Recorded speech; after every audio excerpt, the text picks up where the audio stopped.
Yeah, we're just trying to get a connection with Peter. It doesn't look as if we can at the moment. We'll try a little bit later because there are reports that perhaps he was involved in some part of a scuffle or something. He had been explaining he had been shot earlier, of course. But let's just listen to what the head of France's police trade union has been telling us. Now, he's of the view the protesters are largely supported by those tasked with keeping order. Take a listen. In fact, most of my colleagues support the Yellow Vest movement, as we are affected a lot by the fuel price rise too. We can't live there, where we work, either because it costs too much, or because we...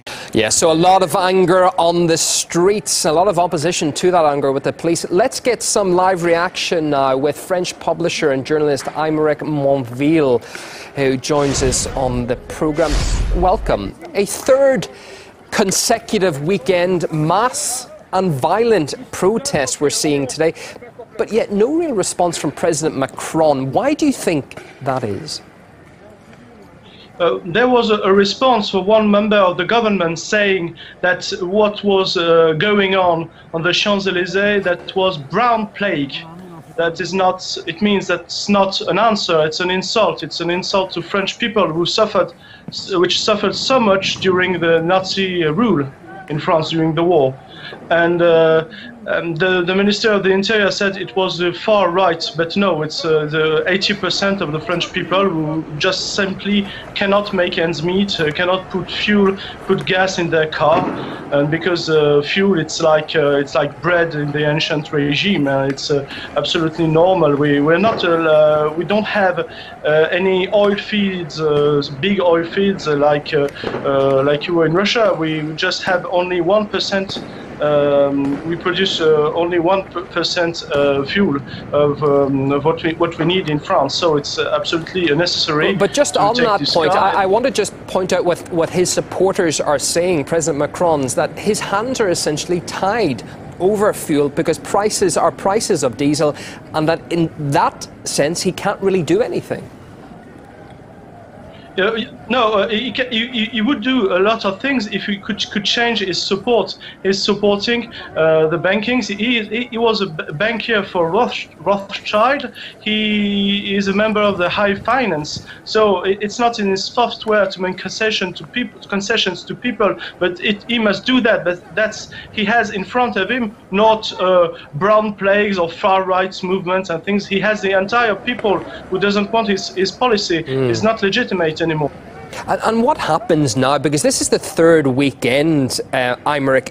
Do you see this progressing and progressing until a change is done, or are we going to see more crackdown from authorities?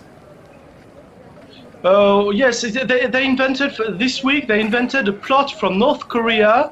North Korea should have hired someone in the Senate who is working in for the gardens and architecture in the Senate. So there's brown plague from one hand. On the other hand, there are commies with North Korea trying to invade France. It's completely ridiculous. The government is completely going awry.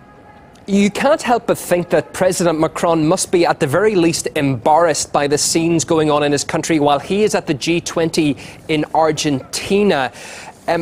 Will that affect his thought process at all in either way? Yes, it's true that France needs a refreshing of his image. I think it's not legitimate abroad, of course. It's not legitimate abroad too, because everyone knows that he was elected by only 16% of the people, because there was a lot of parties. So, but it's not very representative of the real French, and the peripheral French, not the France of the big cities, not the metropole France, is completely against him.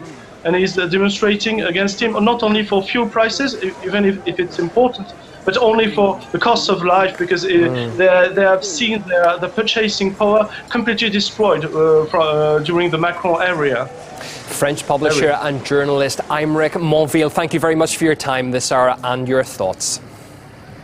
Thank you. Okay, well, let's now return to the streets of Paris. We were speaking earlier to... L'important est d'être d'accord pour dialoguer et ensuite agir.